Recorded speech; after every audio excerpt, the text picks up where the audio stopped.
It's time to check in with the president, David Chartrand, and just wishing you a happy Father's Day. Thank you very much. In fact, I was just smiling at that song and reminiscing about when my daughter was born. Mm-hmm. And, I was lost my tour of the story would happen. And I was looking forward to my first son to be born. And I was sitting in the waiting room, and the doctor comes out and said, "Mr. Chartrand." I said, "Yes." And he said, "Oh, I'm proud to tell you, father, a brand new baby girl." And I said, "Damn!" And he just stared at me. And then she became daddy's girl. Trust me, she became my boss after. But I always remind her about that song and the story. And so she's my daddy's girl, and that's true. It's my baby. Yeah. And now Martha's my granddaughter now took over that role. She's the new baby, and as Papa's fingers wrapped around her tiny little baby fingers, so she pulls her Papa that one. Okay, so let's start off with some birthdays. Mm-hmm. Happy birthday to Shannon Chartrand Lard of the Métis Justice Institute, who is celebrating her birthday on Father's Day, Sunday, June 16th. And happy 5th birthday going out to Lakota Porter, who is celebrating his birthday on Monday, June 17th. And happy 54th birthday going out to Allison Walters McCabe. She's the elder's daughter, Linda St. Pierre, and Eric's daughter was celebrating her birthday on Monday, June 17th. I got to somewhat apologize. I can't read well right now. I have a cataract. And it actually gone affecting my left eye, my pupil. So when I read, I have a hard time seeing words. So I had to get, that's why Dawn drove me here to Duck Bay. I'm in Duck Bay right now. Uh-huh. And I'll be attending the funeral graveyards tomorrow. There's some services and at the graveyards for Father's Day. And we bought some new headstones we put for my sisters. The headstone's now complete. And so we'll be having prayers there tomorrow. And then my niece who passed away, Danielle, her headstone is now done, and it's stunning, beautiful headstone. And Al and Rita are so proud of it. And in context, they talk about how they're going to decorate it with color flowers, and you'll see a lot of purple and the flowers. And one of the things, again, I say, and I said this in a show before, I'm so proud of these communities that take the extra time and effort to take care of the graves. And our graveyard in Duck Bay is a beautiful, beautiful graveyard. And I always think Brian Thompson and the youth who get summer jobs will actually cut the grass. But Brian has been maintaining the graveyard for many, many years and actually helps with his backhoe for funerals and that. So, but I really appreciate how our community, our families take care of their loved ones at the graveyard. And because we are raised to always remember that they might be gone in body, but they're spirit and soul. So they're still here and they're still there to talk to if you need them, if you want to speak to them. You definitely can still, like I do, like I tell you on the show and to everybody else, I talk to my mom every night and every morning. Mm-hmm. And so I tell her at night when I go to bed, and I asked her to reach out. And right now I left the hospital in Southern Oaks yesterday. I got in late last night, about 10:30, and I had the chance to go visit my niece who was fighting cancer, and it doesn't look favorable. Mm-hmm. And but she had lupus also, which took away her mobility, took away her hearing, and now cancer is set in and is setting in rapidly and fast. So I have a chance to have a visit with her, and I've been visiting her off and on every day. And I'm in Winnipeg at the hospital, and the doctor says the prognosis doesn't look good. And so again, prayers to go out to Linda McKenzie and the family, and the McKenzie family, and of course my niece Tammy, and who was a fighter and hard-working lady who was at the fight. But for 17 years, literally took her hearing, and then from there took her walking ability. So she has 2 kids, and they're both adults, of course, now. But I'm just want to ask people send prayers out to the McKenzie family, and we know that all invitations telling us that one of our family members will be being with us again, and I'm sure my mom will be waiting for her when she arrives, and my brother, Albert, that's his daughter, and we'll be waiting for her upon her new home. Yeah, sorry to hear that. I know it's just sad for the family, sad for the McKenzie family. Linda is a hard-working mom, and she really loves her kids and takes care of her kids, babies her kids, no matter, they're all adults now, and some have a bunch of kids already, but there's her that's still her babies and always will be. So, again, Linda, I hope if somebody tells you to hear this, the McKenzie family, ask people to send prayers their way. They're going to need it, and I'm sure the world that she lives in now will be coming to an end, and the new world will be coming in to the beginning. So again, please send them their way, and I'll do everything in my power to help out with the funeral and everything else, of course, and to ensure that she's respected upon going. And the main part is that when prayers are given, they can go home to their new home and to their family up there is waiting. So on tomorrow, as I said, there'll be prayers at the graveyard here. We actually had some more for other headstones that are put up, which I'm very proud of. And as I said, for my niece Danielle, and her new headstone, and my sister Nancy's headstone is now in play, and the sleeve is beautiful. And we, like I said, we spent a lot of time trying to dedicate ourselves to making the funeral a peaceful place when you come in. And a place like Brian Thompson, I mentioned his name earlier, and his wife Dala, they have a bench there, and they go nearly every day go pray for Mike, who was passed away quite a number of years ago, their son, their baby, and they still go pray nearly every night there at the graveyard. So it's something that's very important, and I encourage a lot of communities. In some places I've gone and I've seen, one is very, very sad to see, and that's going out of his garden, and seeing the graveyards out there is not something you want to support in context. It's just hard to see some graveyards when they're not properly taken care of. We can't never forget those loved ones that are there. And you look at Jennifer Catchway. I have such great praise for the mother and father who continue, and the entire family who continue to search for their daughter, right, because they wanted to bring her home so they can go visit her in the graveyard and talk to her and have discussions and show the love they have for their daughter. And so I'm sure when that day comes, you're going to see such a beautiful headstone, probably, and a beautiful meeting place and gathering place for them. And so I encourage all communities out there, take the time to spend to make your graveyard beautiful, because your loved ones there, and you need to show them how much they still need today and after they leave this world. Okay, with other work, I was actually in Ottawa. I had a chance to have a brief discussion with the Prime Minister. Of course, I'm pushing the Prime Minister. I want to continue negotiating the settlement of our land claim. That's fundamental to our generations to come, in fact. So I'm pushing the promises made by the Prime Minister. We've settled it this term, which means before October of 2025. So I'm making sure that to keep his promise real and keep his promise intact. As he promised in 2015. Now it's 2024, but 2021, the last election, he said, I promise you this term I will settle the claim. So we want to make sure that this claim is intact and solid. And so I had a chance to tell him, I'd look forward to meeting as soon as possible.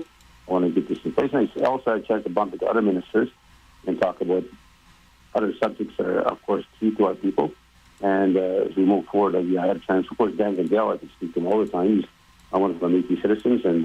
But I had a chance to bump into him in Ottawa, too, and remind him of some of the key issues. Like, for example, Bill 92. I am concerned of the slowness of the process. Bill 92 was with great fanfare by Canada. And for people asking, what the hell is Bill 92? Well, Bill 92 is where the government of Canada and the Métis governments and First Nation governments, bands directly, will actually sit down and negotiate the transfer of authority, full authority, including creating laws and running the agencies we see fit that meets our culture, meets our people's needs, and run it the way we think it should be run. So Bill 92 was a big promise made to all of us in Canada. Quebec challenged that. They lost the Supreme Court of Canada. It says that the rights and the laws that First Nations make definitely can be respected and have lawful rights to make those laws. So, but we haven't yet transferred 92 to us. So we've been negotiating for 4 years. All negotiations are complete. And so the province is now joining us in writing a letter to Canada saying, look, 92 has already been negotiated. We want the transfer to happen. And this is where the power will lie. And I'll give an example for people listening here. When you actually write the laws, you can change the pathway to the future, and where it really makes a difference to the future of every child and every family member that's affected by the child welfare system. And what I mean by that is that once you write the laws, like our law right now that we've written already, that there will be no more permanent awards. we will not give our children away to anybody but family, and they will always stay in the family. So right now there's still permanent wards where the outside forces can still go after your children, and the Child Family Service agencies can apply for permanent ward. And we want to make it very clear that's not going to happen under our law. But in order for that law to become real, Bill 92 needs to be signed by Canada. So we're pushing them very, very hard right now. And we're supposed to be signed in June. Now they're talking delayed to the fall, and which I believe is uncalled for. And I'm going to keep on pushing Canada to get this thing resolved as soon as possible. So I raised that with Danny Mandel, Terry Duguid, other MPs here. So I want to make sure that it's very clear that when you move forward, a promise made is a promise that must be kept. And that's the way of our culture, of our people. And if you want to do a promise, you want to make a promise and commit yourself to that promise, then you damn well better hold your bargain of the promise. So I'll keep advising our citizens what's happening on Bill 92. I know it's very important that so many of our citizens and families that we want that agreement signed. We negotiated, as I said, every word, every comment, every sentence, everything's been done. All we need now is a signing by the minister and the funding to start to flow, which will give us the opportunity now to start helping families. Meaning this, that right now all the system does is take the child and under the care of child and family, but it doesn't help the family. Mm-hmm. And the reason the child is being taken usually because the family's broken, or there's some addiction issue, or there's some issue in the family that's caused the breakup between the parents and the child. So this new funding arrangement with Canada gives us the power now to help the family heal, help the family get the services and the supports they need to get completely whole again, so they can take their child back and raise their child the way they feel fit. But in order for that to happen, some people need help. And so this new Bill 92 is the gateway for a new opportunity. So that's why Bill 92 is so important to us, at the First Nations and others. We need to take Bill 92 and make it real into our communities and to our citizens. So I'll keep posting our people on what's going on that. And Minister Patty Aiju is the minister for that file. And I'm pushing her very, very hard to get this resolved. So I want this thing signed in order. On another note, I had a chance to meet with Minister McIntosh. Of course, Minister McIntosh and I negotiated the harvesting regime for the Métis in Manitoba. And we also had what was called a 12-point agreement. And, of course, Palliser would not abide with that when he took over. And so I reminded Gord McIntosh of our discussion. Now Gord is no longer a minister, nor is he an MLA. Mm-hmm. But he was the minister that negotiated this, and he had committed his government, the NDP government at the time, to certain aspects of our agreement. So I was just reminding him, the day comes where I hope it never comes, where I have to fight this government in the courts to prove, the commitments made by governments and by ministers, that when we go forward, we want to sit down and negotiate these relationships and partnerships. So conservation officers are still charging some of our people, which they have no right to charge. So I advised this to the Premier, I've advised this to the Minister, that practice has got to end. And the reason they're still charging, I made it very clear to the Premier, I made it very clear to the Minister, is there's no written policy by your government or by the previous government or the NDP government before. There's got to be a written policy that tells them this. So they actually started doing some of that, but they wrote it completely off. For example, they said you only need an MMF card to harvest. And I said, no, it's not true. You need a harvester card to harvest, not a Métis citizenship card. So, and the reason we do that is because we document everything we hunt. We kill a moose somewhere. We want that information sent to us. So we keep a record of where the moose is taken, how much moose is taken by our people in the province, on and on and on. So, So again, they also said spotlighting is allowed. And that's not true. Our laws are making people pass laws that say you can't spotlight from the part of the United States. That farther north in the very secluded areas, lights can be used as long as there's no community or houses anywhere near there. So that's a change. And they wrote it differently. And they also wrote that there's no limits. Of course there's limits. We have seasons, we have limits in our laws. This took years for elders to negotiate and consult with our people. So these are practices that are very important to us. So we need to practice for the future. So even though policies were attempted by government, they didn't consult with us. They wrote it themselves. And, of course, they boggled it all up. So we're trying to fix that up with the minister and with the Premier. I also want to commend the Premier right now on the show. We're having a meeting with his cabinet ministers and our cabinet ministers on about 5 topic areas which are very, very important. And the issue of our topics are very important, every one of them. But these 5 are priorities right now. And so our 5 ministers and 6 ministers will be meeting with their 5, 6 ministers, myself included and the Premier included. And we're going to talk about how do we move this agenda forward when it comes to Métis education, when it comes to Métis health, when it comes to Métis housing. How do we move these agendas forward? While at the same time, how do we push Canada to be more interactive with us and also carry their weight and their financial load on this partnership? And let's remember, and I remind my people, when I speak about what government is transferring over to us, whether it's financial money in housing, financial money in education, health, let's understand this. It's not money given to us. This is our tax dollars being returned to us. I always remind our people about that because I don't want society, non-Indigenous society, for too long is looked at it as a handout, a welfare to Indigenous people. That's not true. It's actually taxes being returned back to us. Where the hell do you think Canada gets its money from? It gets it from taxes. So, including the provinces, we collect taxes. And those taxes we pay. You pay taxes every time you go gas up. And you stop at Nesso or a gas station across the street from MCI, or you go shopping, you eat in the restaurant, there's taxes being paid. Yeah. And so the provinces and the federal government collect those taxes, and they're supposed to be returning back to us. So these aren't handouts. Let's understand that. Because if that's the case, then the biggest social welfare services, it goes out to the big industries of oil, forestry, farmers. All these things will get big subsidies to run their industries. Yeah. That's then social welfare. So, but they don't look at it that way. They look at it as business, and then when they look at business people, they look at it as welfare, and which is not true. It's not welfare. It's returning our taxes to us. So, anyways, these meetings should be very fruitful and I think very promising between us and the NDP government. So we'll have a government-to-government relationship, and we'll be talking, as I said, in terms of how do we move these agendas forward. And I'll keep you guys posted on updated on the Métis Hour and my 12 o'clock reports. Also, I want to commend Minister Chartrand, who got appointed, the Vice President.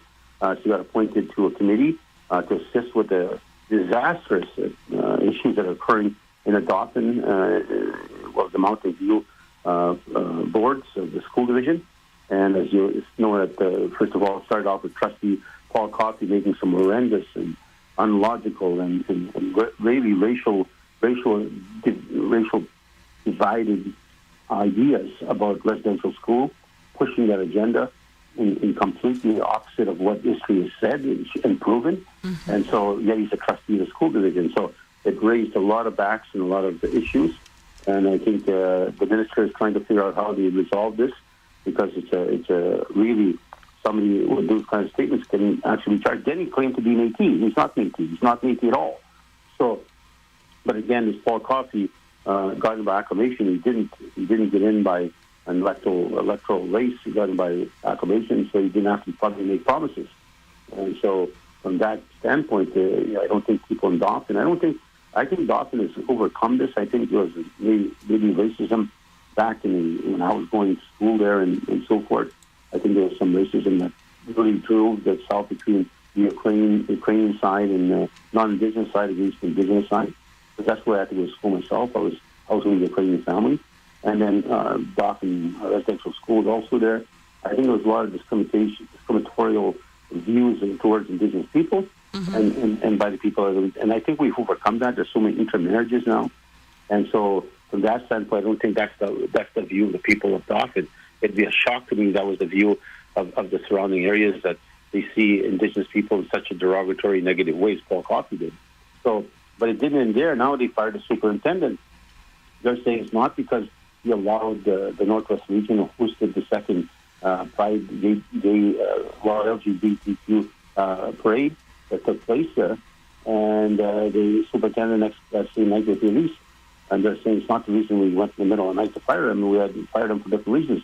There's no logic to that. First of all, why would you go leave somebody in the middle of the night to fire them the next day there's a parade coming to school? So clearly that's a big issue, and that's something we want to investigate further. We're not going to let it go. And but I think the minister is trying to take action to correct it. There's still 3 more resigned from the school board, and I think that board actually should be taken completely down. In my view, I still take the position.